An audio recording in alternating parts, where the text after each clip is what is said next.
Kai. So for today's video, so eto, napisa na nung nakaraang araw yung ibon na isasalin natin nga sa sinabi ko sa inyo nung nakaraang vlog pa natin na OLR, which is dyan sa RMC. So meron tayong nakuha na singsing na sponsored by, syempre, Madam Teresa Ong. Meron dun 3 na singsing, pero isa lang yung napunta sa akin. Yung dalawa, shinare ko dito sa Tropang Kalapatids, dito rin sa loob ng subdivision, kay Boss Jordan tsaka kay Boss Joe. So plano namin sumali nga dito sa OLR na to. So tag-iisa kami ng ibon, so choice namin best of the best na bloodline na pwede naming suksukan. So yun, maraming salamat sa sponsor na Singsing. So i-detalye ko rin yung mga possible na information na kailangan yung malaman kung paano nga ba makakasali sa gantong klaseng OLR race dito sa Pilipinas. Pero gaya na sinabi ko, meron kanya-kanya na mga rules and regulation at procedure ang bawat OLR. So dito, procedure to ng RMC OLR race. Ayan. So eto nga mga kalapatids, sa wakas napisa na yung ating ipapanlaban or isasali. So ito yung ating singsing dyan. Season 11, 2024 OLR. Ayan. Kulay dilaw siya. So, meron na yung tropa natin. Alam ko, ongoing na rin yung breeding nila. Hindi ko lang alam kung naipisa na nila. So, dito sa bloodline ng sinuksukan natin, ito yung isa sa mga possible na tiwala tayo na bloodline. So, ito yung Benito Goke na nakakross dito sa Alphonse. So, itong bloodline na to, nakapag-produce na sa akin to ng Kalbayog Finisher. At the same time, etong tatay naman, ito yung rektang tatay ni Batusay. Kaya subo ko yung linyada nila. So meron tayo ditong bagong pisa na young bird noong nakaraang araw pa. Hindi ko sure kung pwede ng singsingan. Hindi pa, maliit pa. Ayan. So possible, etong dalawa na to, ito yung gagamitin natin dun sa OLR na yon. So yung isa, sisingsingan natin ito. Yung isa naman, susuksukan ko nung commercial ring din, pero naka-season ng 2024 for replacement possible, if ever lang, no? Kasi nga, siyempre during training or during viewing, may mga chances pa yan na hindi natin masasabi. Pero dapat may backup ka na young bird na wala ring viewing para in case na i-activate na para for replacement, meron tayo nakahanda. So same age lang din sila, yun na yung pinaka-bet ko. So yun dito na bloodline mga kalapatids, meron din tayo actually dadalhin kay Madlalop TV bukas. Pupunta kami ni Kumparin Dabarkads dyan. Mga kalapatids, yung dadalhin natin bukas kay Madlalop TV. Possible hen yung gusto niya. Pinapili ko siya, sabi ko kakba or hen. Ayan. So ito, full sibling din to nung susuksukan natin doon na sinabi kong pang OLR. Ito, full sibling na rin automatic nung Kalbayog Finisher at half sibling naman ni Batusay, yung aking Javier Clacker. Ayan. So subok na rin yung bloodline, kaya ito na yung pinili natin na ibigay din kay Madla. Ayan. Sana magtamasa sa kanya. Ililipad niya rin to. Nakasuksok to ng singsing na commercial ring lang, PHA, pero season ng 2024. So meron din tong full sibling na nestmate niya rin mismo sa atin na ililipad ko rin syempre dito sa North.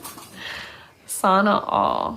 North. So yung kak na nandun, yun na yung mapupunta sa akin.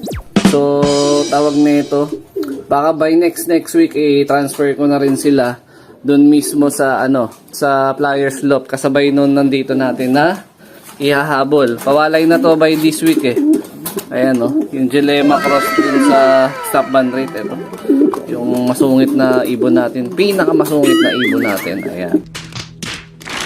Okay, so para sa buong detalye, so yung RMC is nakalocate dyan sa may Bataan yan. So meron pick up point which is dyan kay Sir Junboy Cabahog. At syempre, ayan, partner coordinator niya rin dyan si Madam Teresa Ong. So kung gusto niyo sumali, PM nyo lang po yan dalawa na yan para sa detalye kung paano nga yung makakakuha rin ng singsing. Pero pwede rin kayo magsuksok ng commercial ring o kahit na anong bet nyo na singsing basta naka-season siya noong 2024. No? So 100 pesos yung mismong OLR ring nila dyan per piece, pero 5 plus 1 promo sila. Pag kumuha kayo ng automatic na 5, may libre na kayo agad na isa. Ayan. Ito siguro sa susunod na araw ko pa, siguro mga 2 days pa, pwede ko na tong suksukan ng singsing. Ayan mga kalapatid. So yung pinaka-perch pinga nung ating sasalihan na OLR is 1,500. Okay? Tapos during training, pagka nakalampas na sila ng 70 kilometers training, magkakaroon niya ng activation which is plus 2,000 pesos pa. So, total of 3,500. Pero mauuna muna yung possible na 1,500 for purchasing fee nga. No? Sa succeeding mga susunod pa na mga detalye para sa per lap na istasyon, yung per lap na release, malalaman nyo yan sa mismong page na nila. Ayan. So, ang receiving naman nila ng pinaka mga gustong sumali, mag-i-start sila mag-claim ng ibon or magpasok ng mga ibon dyan by May hanggang August. Tapos yung possible yung September, pag may mga mag-overfly or may corresponding na casualties pa mangyayari, September pwede kayo magpasa ng for replacement kasi syempre hindi naman natin malalaman. At the same time, dapat lahat ng ibon na isasali nyo dyan is vaccinated. Ayan, para syempre masigurado natin mas healthy, mas malayo sila sa sakit. Pero syempre hindi nga natin maiwasan na, 'di ba, kahit papaano meron pa rin yan mga hindi inaasahan na mga possible na mangyari. Pero syempre wag naman sana. So possible, ito yung una sasalihan natin na OLR, sana maging maganda yung resulta. Maliit yung chance natin gawa ng iisa lang ang ine-entry natin, pero 'di ba? Wala namang masama kung magbabaka sakali. Medyo mabigat din kasi yung entry diyan. Hindi natin kayang i-sustain. Pero dun sa mga may budget, kunyari wala kayong time na mag-race during club training, club race derby. So ito na yung chance nyo kung marami kayong excess bird na nakabreed, pwede kayong sumali sa OLR. So kada OLR is iba-ibang rules and regulation yan, so depende. So pag nanalo ka naman dito, no buyback tsaka no auction. Possible makukuha mo yung ibon mo mismo actual. Tapos sa prize money depende, hindi ko pa alam kung magkano. Pero base kasi sa information na binigay ni Sir Junboy Cabahog, kung ano yung malilikom na mismong total na entry, doon lang din sila magbe-base kung magkano yung possible price no mismong OLR race. Tama po ba yun? So, ito na mga kalapatid. So, yun yung buong detalye na nalaman natin kung paano nga ba makakasali dyan sa RMC One Loop Race dyan sa May Bataan.